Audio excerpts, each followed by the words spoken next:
her on television and in the pages of your favorite entertainment magazines. But Cynthia Garrett's talents reach much further than just the red carpet.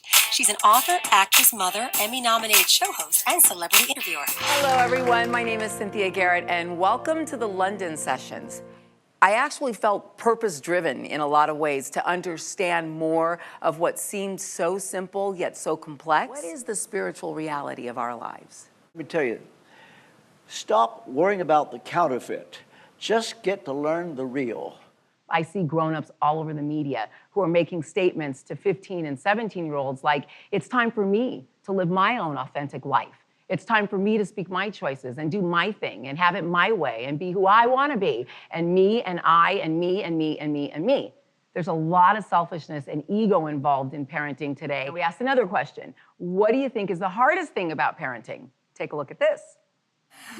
Thank you guys for joining us. It's been an awesome day talking beauty and sex and what God thinks about all of it. Remember, we are not just another talk show. This is a walk show. Thanks for watching the London Sessions. I'm Cynthia Garrett. We'll see you next time. Hi, everyone. I'm Cynthia Garrett, and welcome to the London Sessions. Today's show is especially relevant to me because I think the subject of abuse, be it mental, emotional, or physical, is something that most shows and most people just don't like talking about.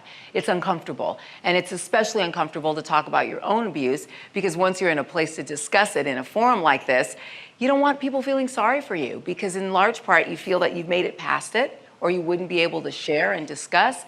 But it's important to discuss openly. We went out into the streets of London to find out what the UK thinks constitutes abuse. I don't know, it could be physical, it could be mental. I'd say anything that's not okay with you, really. It's abusing, like taking the power that you have and abusing it. Now, again, this show isn't about talking about rejecting people. We're talking about rejecting the lies offered to us in the media today. It is time for a really cool session. Let's chat. Carrie, do you find that the media in the UK is resistant to portraying Jesus, or is it just sort of a lack of knowledge about who he is? Well, the only Jesus I've heard of being documented recently was a guy in New York who was leaving $1,000 tips in restaurants. I didn't ever hear about the real Jesus. The media are never going to show you the 15-year-old girl that I met 2 months ago that had an AK-47 to her head because she was told to deny Christ. Why have we sort of been reduced by the media to this space where one of the young people out on the street said it, well, you don't really see a lot of Jesus stuff, but I mean, maybe it's on the rise kind of thing. Why are we there?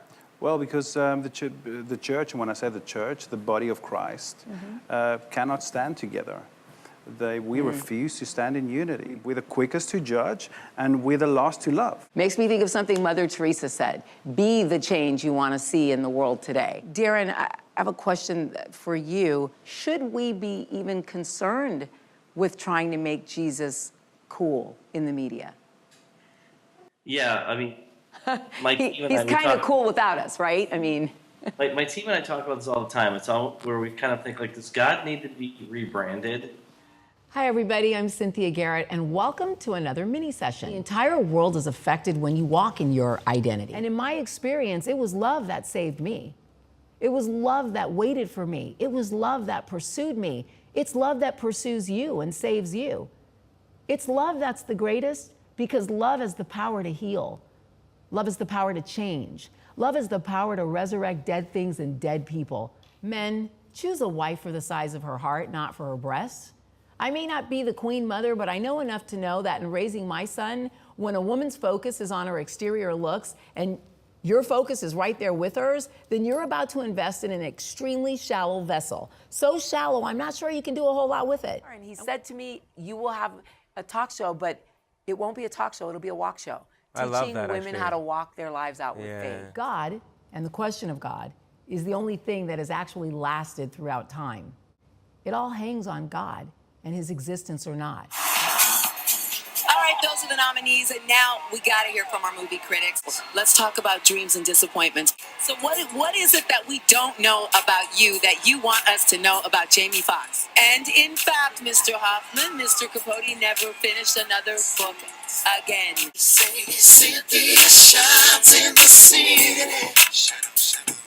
Just like the stars. The last days of May sweeps bring so many season finales that I promise you will be seeing double. Well, Dan is like family to us, and we wish him all the best. I took the liberty of contacting Lawrence Fishburne and said to Lawrence Fish, Angela's coming on the show. He was on a couple of weeks ago, and he said, oh, you know, give my love and the whole thing. And I said, give me a question for the later list. So this is Lawrence Fishburne's question for the later list for you. And Lawrence wants to know, what's love got to do with it? Okay. Well, just absolutely, positively, everything. Now, how do you keep all of this exciting and fresh for yourself? It's not us that do it. I mean, we have a bit to play, but it's the people out there that keep it exciting and fresh. It's the audience. It's the folks. I've seen this particular show 6 times already. My sleeve is like that. It's supposed to be like that. Your sleeves are supposed to be like that. They're open. Your cleavage is supposed to be like that, and your sleeves are supposed to be like that. This, not great. Okay. All right. Did she not just tell a story about the truth and the friends and thing? Thank you, sweetie. Thank you, sweetie. Thank you.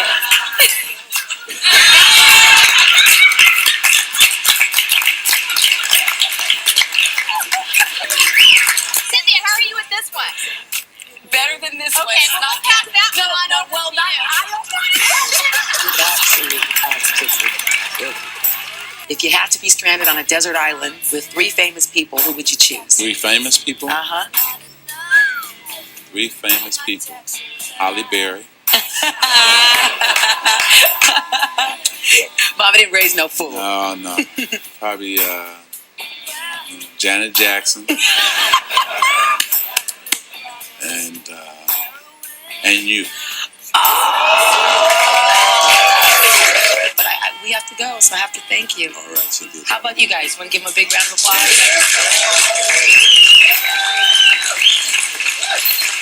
Thank you so much. This has been the most pleasant experience of this kind that I have had in a long, long time. Thank you. And I wish you many good lucks. Thank you, baby. Thank you. Things. All right. Wait a minute. Wait, it's time to plug. Thank you for coming here. Morning, Glory. I have an incredible story for you guys today. You're going to meet a man who was wrongly convicted and spent 10 years on death row. That's when you look back at the impact that your service in Iraq has had on your life. Has it been worth it? Yes. I think I can safely say that we all want to feel better, right? Right. Thank you, girls. I absolutely believe that if you put a little love on every situation in your life, you can turn it around. And if you really just think about it, love really does conquer all.